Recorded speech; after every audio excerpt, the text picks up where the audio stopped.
Oil and gas regulatory authority OGRA के chairman ने 1 मार्च से पेट्रोलियम मसनूआत की कीमतें मजीद बढ़ाने का अंदिया दे दिया। कौमी असम्बली की कायमा कमेटी बराए तवानाई के इजलास में चेयरमैन ओगरा मसरूर खान ने बताया कि 12 हफ्तों में तेल की जो कीमत बढ़ी है उसकी नजीर नहीं मिलती। जैसे कीमतें बढ़ेंगी उसका बोझ आवाम पर पड़ेगा। चेयरमैन ओगरा ने कहा कि डॉलर के मुकाबले रुपए की कद्र भी बहुत कम हो गई है। हुकूमत 14 रुपए वसूल कर रही है जबकि GST 0 है। इसके अलावा ये बात भी सामने आई है कि पेट्रोलियम डिवीजन ने मार्च के लिए माया कुदरती गैस LNG का एक और महंगा कार्गो खरीद दिया है। कार्गो $25 फी MMBTU के रेट पर खरीदा गया। इस मामले पर कायमा कमेटी के नून लीग से मुतल्लिक रखने वाले रुकन मुर्तजा जावेद अब्बासी ने कहा कि महंगी LNG की खरीदारी हुकूमत की नाकामी है।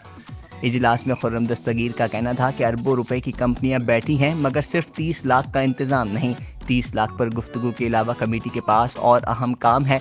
सेक्रेटरी साहिबा जेब से 30 लाख निकाल कर मसला हल करें। ख्याल रहे कि यूक्रेन और रूस के दरमियान हालिया कशीदगी की वजह से भी आलमी मार्केट में तेल की कीमतों में इजाफा हो रहा है। Anzar Ahmed, Meta News, Karachi. Meta News की वीडियोस देखने के लिए मेटा न्यूज़ यूट्यूब चैनल को सब्सक्राइब करें और फेसबुक पेज को फॉलो करें ताकि आप आने वाली वीडियोस से बाखबर रह सकें।